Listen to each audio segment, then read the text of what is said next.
Cuando son las 6 de la tarde, 7 de la tarde, perdón, usted con 6 minutos, es que barbaridad, ya estoy atrasándome una hora, ahora de Los Ángeles. A nuestros amigos que nos ven por Los Ángeles. Ándele pues, cuando son las 7 de la tarde con 6 minutos, casi 7 ya, iniciamos la tertulia de este viernes, que como cada viernes pues reúne aquí en la mesa a mis estimados contertulios, que me hacen el favor de asistir, de acudir, de platicar, de poner en perspectiva los temas de la semana. Y este día me da mucho gusto recibir aquí en la mesa de la tercera de En Contacto a dos destacados académicos, profesores, investigadores, abogados ambos, lo cual ya eso nos dice mucho. David Quitano, bienvenido. Muchas gracias, Ángel. ¿Cómo estás? Maestro.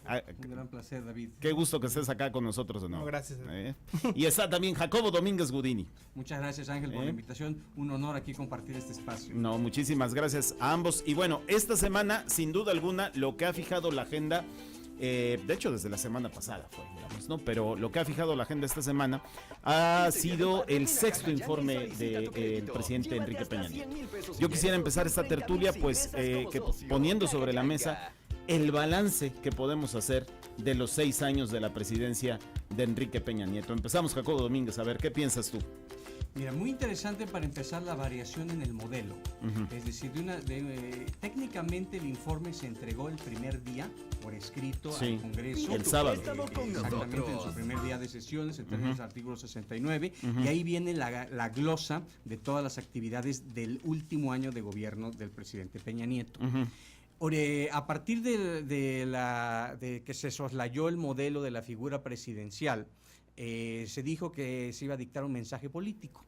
Y entonces es lo que los presidentes recientemente habían venido haciendo con los posicionamientos de los partidos políticos. En esa ocasión el presidente Peña cambia el formato nuevamente, envía un mensaje político, pero a su vez hace unas cápsulas en donde va planteando una serie de inquietudes y de respuestas que él tenía ganas de dar, que no precisamente se referían a lo actuado en el último año, como parte de la glosa, sino contestar temas muy específicos de su administración que fueron objeto de polémica, como el caso de la Casa Blanca, el tema de Ayotzinapa, etcétera. Entonces lo que vemos ahí es una especie de requiem, ¿sí?, de lo que fue la presidencia del presidente Peña. Sí, claro. Y me recuerda mucho el requiem de Mozart, cuando él siente... Hombre, menos mal que no fue el de Verdi, es que es más... más denso. Pero Mozart escribe su propio requiem pensando que la muerte le tocó la puerta, llega, claro, y le pidió que lo escribiera, ¿no? Entonces un poco se pregunta y se contesta a sí mismo, y está lleno de un enorme simbolismo político. Las cifras se las dejo al gran David. A ver, David Quitano. Muy buena introducción. En efecto, es como también lo podría decir en términos más coloquiales, un popurrí de los últimos 6 años. Evidentemente también estuvo lleno del efecto nostalgia, porque él tenía que decirle mucho al país, estaba preocupado por temas que fueron muy sensibles, el caso efectivamente de Ayotzinapa, la Casa Blanca, que en cierta medida trasladaron a fenómenos jurídicos. ¿Por qué? Porque la Casa Blanca, gracias a eso tenemos una reforma en el 113 constitucional, que hoy es el Sistema Nacional Anticorrupción. La alerta de desaparecidos surge en buena medida por lo de Ayotzinapa, y que hoy es una realidad en la mayoría de las legislaturas locales y es parte de su discusión. En efecto, también hay cosas buenas, por ejemplo, 90 meses de crecimiento económico, pequeño, pero crecimiento económico, por abajo de la tasa natural de crecimiento del país, que debe de ser del 3%. También tenemos cuestiones como que se haya mantenido el Tratado de Libre Comercio, que ya podemos platicar un poco más adelante, y que ya he escuchado bastantes buenas opiniones por parte del doctor Gudini.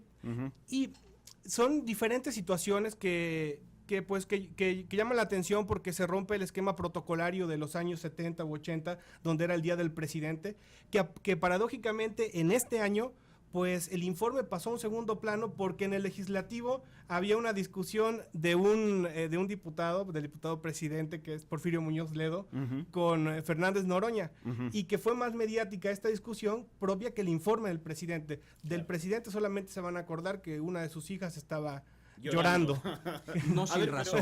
No sin razón. No sin razón. De los privilegios perdidos. A ver, tenemos que ir a la pausa, a la primera, porque estamos así, digamos, cayendo en la primera pausa, poniendo el tema sobre la mesa. Vamos a continuar platicando en la transmisión que tenemos a través de streaming de Facebook Live. Presencia omnipresente del presidente en años anteriores y ahora su ausencia.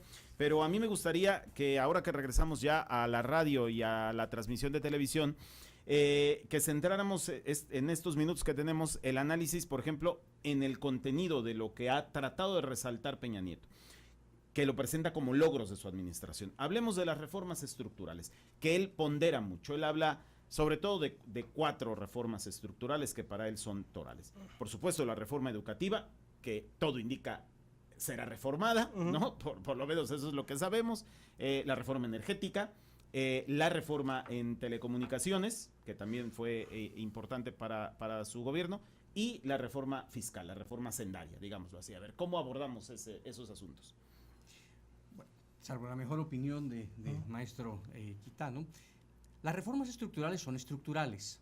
Entonces, implican el cambio en una estructura del modelo del Estado. Para que nosotros entendamos la dimensión de una reforma estructural, tiene que pasar mucho tiempo. Eso es completamente claro. Ahora, en el caso, por ejemplo, de la reforma educativa, mal llamada educativa, porque nunca fue una reforma que modificara planes y programas, que tuviera un contenido axiológico en la educación, etcétera. Fue una reforma administrativo-laboral, ¿sí? De la manera como se relacionan los profesores con el Estado en sus modalidades de contratación, ¿okay? Y también en sus posibilidades de ascenso o bien de salida del sistema, ¿sí? Entonces, esa reforma en particular tuvo graves problemas desde su diseño, porque se diseñó desde un modelo de mayorías. Entonces, mayorías decidieron que así tenía que ser. Y ese tipo de reformas tienen que tener interacción de los actores que las van a vivir. Entonces, un modelo no democrático, sin consultas, sin consensos, sin generar espacios de diálogo, finalmente iba a polarizar. Y creó resistencias. Pero por supuesto, de quienes, de los mismos usuarios del sistema, ¿sí? Y quizá no estaban en contra de la reforma, con razón o sin ella, estaban en contra de la manera como se estaba implementando. Entonces, la modalidad de diálogo polarizó la sociedad al grado que fue una bandera política. A ver, parece ser que, por ejemplo, eso es lo que más se le cuestiona a la administración Peña Nieto, es decir, que las reformas, digamos, legales en general estuvieron bien hechas, pero que la implementación de estas reformas, de cualquiera de ellas, la que me apures, pero sobre todo la educativa o la energética, la implementación no ha estado a la altura de lo que se esperaba. Es correcto, porque faltaron a un principio de política pública que es la inclusión. No escucharon a las partes, como dice el doctor, efectivamente. Entonces, este aspecto generó que de repente tú le llegas al aula y le dices, vas a hacer esto. ¿Pero por qué lo voy a hacer? Porque yo digo que lo vas a hacer. Entonces, esta condición que generó crispación en el proceso de implementación y sobre todo a temas tan coyunturales como era el educativo. El educativo, aparte de ser sensible, es que lo analizan de una forma y la realidad es otra. Por ejemplo, ¿se acuerdan cuando estaba el programa de Fox, que iban a dar internet en las escuelas? Enciclomedia se llamaba. Sí. O sea, está muy bonito, pero en el documento, a la hora de aplicar, pues no hay conexión eléctrica. Querían llegar a escuelas que ni luz tenían. Efectivamente. Eso nos recuerda el computación inglés del año 2000, ¿no? Exacto. Por ejemplo. Entonces los escenarios, esto te muestra que son totalmente ajenos a la realidad. Eso es uno de los factores que más capitalizó al presidente López Obrador, precisamente, porque él sí ha recorrido, por ejemplo, todo el país y ha tenido un contacto mucho más directo a diferencia del presidente Peña, que se mantuvo alejado. Y una muestra para darnos cuenta de cómo se mantuvo alejado es que la mayoría de las políticas públicas, que nosotros le podemos llamar reformas estructurales, poco escucharon las voces de la sociedad. Entonces, al no haber inclusión de los actores, estas pues no van a funcionar porque no van a encajar. Para el caso de la reforma educativa. Pero también puedo hablar de un tema que a mí me llama la atención y que me gusta, pese a que me duele cada quincena, que es la captación fiscal. Aumentó 75% la captación fiscal. Y en términos macroeconómicos tiene beneficios importantes. Hoy México es el único país de América Latina que tiene superávit primario. ¿Qué es superávit primario? Que si no tuviéramos deuda, tendríamos mayores ingresos que lo que gasta de presupuesto el Estado mexicano. Entonces es un logro pues importante, cosa que nos genera certeza para las inversiones y todo ese tipo de cosas que implican en un segundo momento empleo y bienestar. Sin embargo, este crecimiento que en algunos lados se ha generado del país no ha sido de manera homogénea. Hay regiones que han convergido de manera correcta a tasas muy altas, como de los tigres asiáticos en los 90, que es la zona del Bajío, ahí, Querétaro y todo. pero el suroeste central, claro, está totalmente rezagado. perdido. Ahora, pero además ahí hay otro problema, es decir, está muy bien el tema de la recaudación fiscal que se ha incrementado, de la reforma hacendaria que se hizo, bueno, más o menos bien y que le ha permitido al Estado tener mayores ingresos, pero estamos también frente a niveles de deuda, de endeudamiento público que son elevadísimos, que son históricos. Digo, yo veo la cifra que tiene tantos ceros y la verdad ya me espanta. Es decir, la deuda pública de este país es un problema grave. No la justifico, pero es una cuestión nominal. Sí. Porque se contrajo cuando el dólar estaba a 15 pesos y ahora que está está a 20, digamos, entonces cerrados, como proporción del... Simplemente ha crecido 47%. Así es. Pero bueno, ahí entran otras variables y está la percepción política que la gente tiene de las cosas y que muchas veces la percepción va acompañada de una intuición sensible natural en todos los seres humanos. Hay una percepción real, ¿sí? Cuantitativamente hablando, de que tenemos serios problemas de corrupción. Es decir, la corrupción es algo que ha generado grandes estragos sociales y políticos. Nosotros hemos vivido cataclismos políticos en materia de corrupción. Ponlo en términos simples, de que se pidió dinero prestado para robárselo, pues. Claro, ¿no? Que no sirvió para el desarrollo del país, sino para que se lo robaran. O que aumentaron los ingresos del Estado y no se ve reflejado en carreteras, en infraestructura sensible para la sociedad. Claro. Sí, y la gente, una de las banderas del presidente López Obrador, por ejemplo, está seriamente relacionada con atacar diferentes modalidades de corrupción. La corrupción es un tema no solamente económico, cuantitativo. No basta decir que durante la presidencia del presidente Peña bajamos del no decoroso lugar 105 de Transparencia Internacional al 135. O sea, bajamos 30 lugares. Estamos a la par que algunas naciones africanas que vienen de golpes de Estado y cosas de esas en materia de corrupción. No basta decir eso, sino que además se afectaron los servicios públicos, se afectaron los hospitales. Más corrupción significa menos salud, más corrupción significa menos salarios para los maestros, más corrupción significa carreteras en malas condiciones. Entonces, la vida pública de los ciudadanos se afecta con el tema de la corrupción y vivimos una etapa terrible en estos últimos años. Vamos a ir a la segunda pausa de la tertulia. Vamos a continuar en el nuevo Congreso, que junto con el sexto informe, pues ha sido el tema de esta semana. ¿Por qué? Pues porque hay una nueva mayoría, hay una nueva correlación de fuerzas. Decía yo ahorita en la transmisión de Facebook que nos habían prometido una cuarta transformación, una nueva república que se iba a inaugurar pues a partir del nuevo Congreso, no lo sé. En su discurso Muñoz Ledo hacía referencia a algo así como la república furiosa que se había expresado el 1 de julio.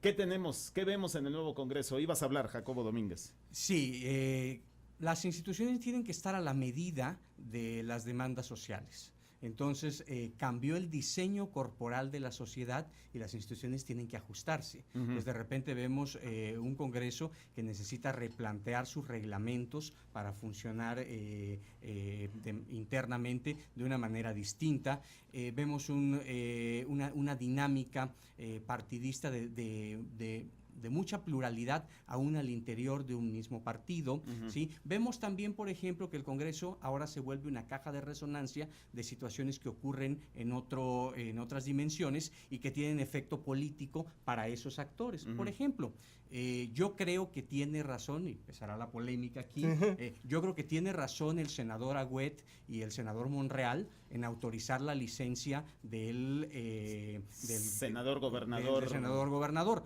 porque el problema no es Manuel Velasco. Sí, porque el problema no es una licencia, él tiene derecho a retirarse. El problema es qué pasó en Chiapas, ¿sí? cómo modificaron la Constitución, Sí. ¿sí? Qué control constitucional hubo de eso, ¿sí? Y la ventanilla para atender ese tipo de Sí. reformas inconstitucionales es Sí. la Suprema Corte. Claro. Entonces, ¿qué es lo que pasa? Que lo que vemos ahí es el efecto político de algo que sucede en otra latitud. Si alguien está o no en el Senado, tiene completa libertad y completa claridad en el reglamento para hacerlo. ¿Qué es lo que sucede? Que este país tiene que ajustar sus controles. Las constituciones locales son permanentemente violadas, son burdamente violadas, ¿sí? Y no ha habido, aquí tuvimos un caso muy claro, muy emblemático de lo que no se debe hacer, como para que se estudie en la facultad de las cosas que no se deben de hacer en cuanto a violaciones constitucionales. Y bueno, ¿cuáles son los remedios? Los remedios son los que las propias instituciones diseñadas para eso tienen que dar, como en este caso el Poder Judicial. Entonces, no era el tema de la licencia, era el tema de lo que había ocurrido previamente, ¿sí? que empantana, que cambia la dinámica. No es si regresa a gobernar, es qué pasó antes y si eso es correcto y es acorde con la Constitución. Entonces, ¿por qué pongo ese ejemplo que me parece muy claro? Bueno, porque fue polémico y porque ha sido una de las decisiones Claro. más cuestionadas en esta primera semana de vida del Congreso. Tienes toda la razón, pues, Sí. por supuesto. Es que el personaje ya venía tiznado, como dicen por ahí. ¿No? Ya venía... Hay un meme, perdón, fabuloso en eso. Está que se autonombra. se autonombra él mismo, ¿no? Están, digamos, las dos imágenes de Manuel Velasco y dice, aquí el senador Le con da la licencia bienvenida. le da la bienvenida al gobernador Con sustituto con licencia. Felicitando Felicitando al gobernador Manuel Velasco. Una cosa así, digo. Se suponía que esas prácticas políticas iban a quedar desterradas. Pero coincido con el doctor. El tema es en la legislatura local de Chiapas. La violación, porque eso es, porque se le ve el dolo, se le ve la mala fe, en el buen sentido, el interés político. Y ya cuando lo atraen al Senado, sucede lo siguiente. Miren, hay dos lecturas. Una es que efectivamente se le da su derecho constitucional de poderse retirar del cargo. Y la otra es la de los escépticos, de cambio el favor por 5 o 6 diputados acá que nos dan mayoría calificada. Entonces, esa es la discusión también. ¿Cuál de las dos versiones es la correcta?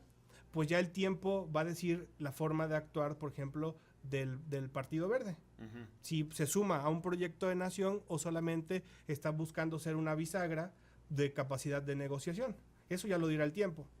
Y ahí es donde tenemos que ver, cortarle las mangas para hacer el traje a la medida de la nueva sociedad. Por ejemplo, ¿cuándo sabes tú cuántos integrantes tiene el grupo parlamentario? Bueno, pues en el momento en el que se instalan. Claro. ¿Sí? ¿Por qué? Porque muchos de ellos vienen de representación proporcional. Y la representación proporcional es proporcional a la votación de un partido determinado. Claro, Entonces claro. no tiene por qué ser misterioso. Bueno, pero Es le decir, preguntaban los diputados a Porfirio Muñoz Ledo, que el martes que anunció que se habían formado tantos grupos parlamentarios, incluido, por ejemplo, de partidos que pierden su registro, como el Partido Encuentro Social, dice, se ha formado el grupo parlamentario del Partido Encuentro Social. Le preguntan los diputados, sobre todo los del PAN, que ahora están muy respondones, ¿y cuántos diputados hay en este grupo? ¿Y cuántos? Todavía no sabemos, estamos apenas negociándolo. Y bueno, al rato nos enteramos que 5 diputadas que venían del Partido Verde se integran a Morena, justo después de que le otorgan la licencia al gobernador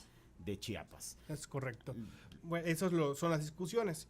El grave problema ahorita, o es una ventaja según con la óptica que se le quiera ver. que se le quiera observar, es que todos opinan, toda la población opina, y pocos tenemos acceso a información verídica que nos pueda permitir tomar buenas decisiones o una opinión certera con respecto a este fenómeno.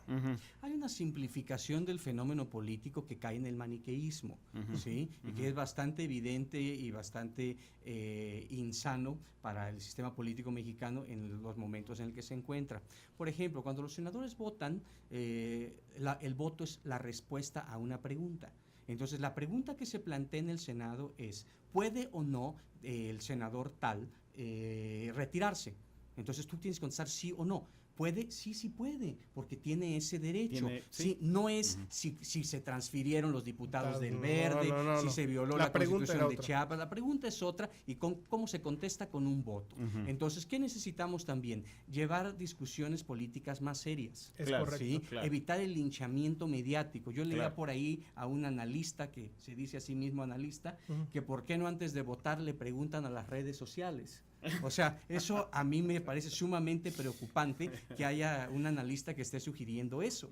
Aunque sí hay un malestar social que se expresa, digamos, a través de estos canales, que cuestiona esas prácticas políticas, que cuestiona esas prácticas de los actores políticos. Lo cual es correcto que se cuestione, sin embargo debe dimensionarse ese cuestionamiento y justamente debe darse en un margen institucional. Yo no supe, por ejemplo, ¿sí?, de alguna acción de inconstitucionalidad interpuesta por la reforma constitucional en Chiapas. Claro. No, que yo sepa, no. O sea, ni siquiera oír que la mencionen. No. Como por ejemplo la violación en el nombramiento del fiscal especializado anticorrupción aquí sí hubo.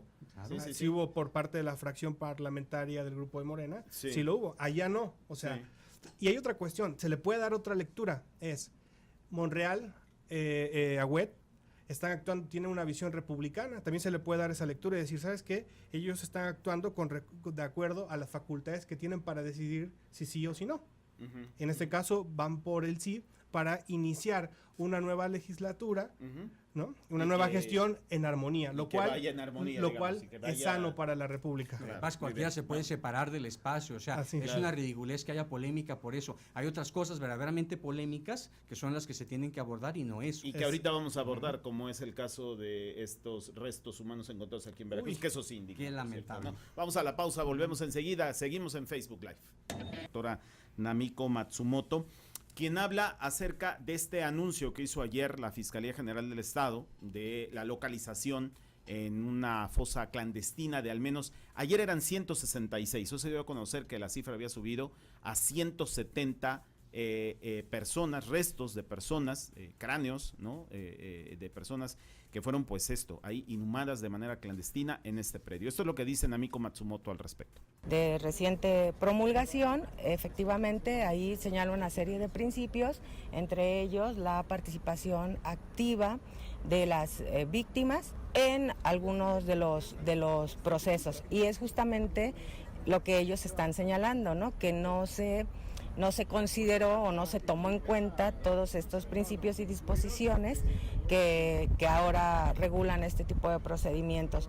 Yo creo que la Fiscalía también argumentó en el propio video de presentación el fiscal que era necesario guardar secrecía por la naturaleza de la investigación, pero a mí me parece que aquí hay que hacer compatibles los principios que rigen este tipo de procedimientos, tanto la cautela, sigilo o secrecía que debe tener la Fiscalía con los derechos de las víctimas. Me parece que no tienen por qué resultar incompatibles, ¿no?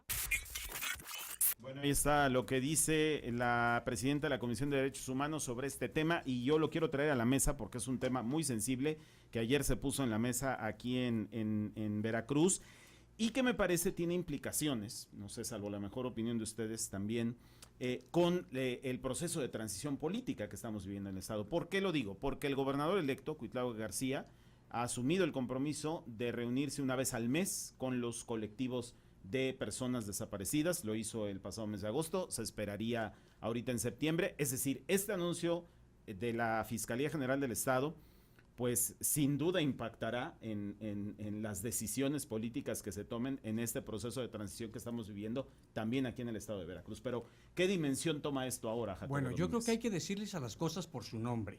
La desaparición forzada es un delito de lesa humanidad. Es uno de los planteamientos más graves que pueden existir.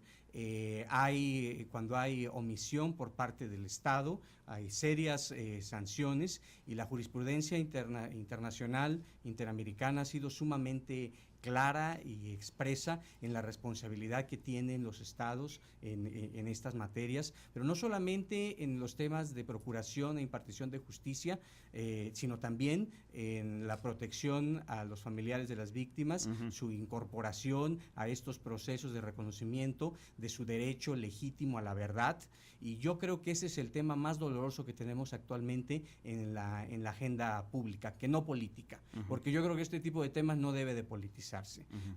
Los familiares de las víctimas hacen esfuerzos sobrehumanos. Es sumamente lamentable y triste ver el dolor que estas personas padecen, y lo menos que se esperaría es que las instituciones del Estado estuvieran a la altura de este tipo de acontecimientos, brindándoles todo el apoyo necesario, toda la tecnología, la técnica que prevé ya la legislación nacional. No estamos hablando de cosas que se inventaron hace 3 días. Ayer, ¿sí? claro. Sí. Que también trata de plantear la legislación local, pero que ya han venido trabajándose a nivel internacional desde hace mucho tiempo. ¿Sí? Ahora, una fosa de este tamaño nos regresa a temas tan lamentables como el de las madres de la Plaza de Mayo en Argentina, claro. por ejemplo, como la desaparición en la dictadura de Pinochet en Chile, claro. ¿sí? Como los vestigios que quedan de las violaciones de derechos humanos que aún siguen litigándose en los juzgados de lo criminal en España,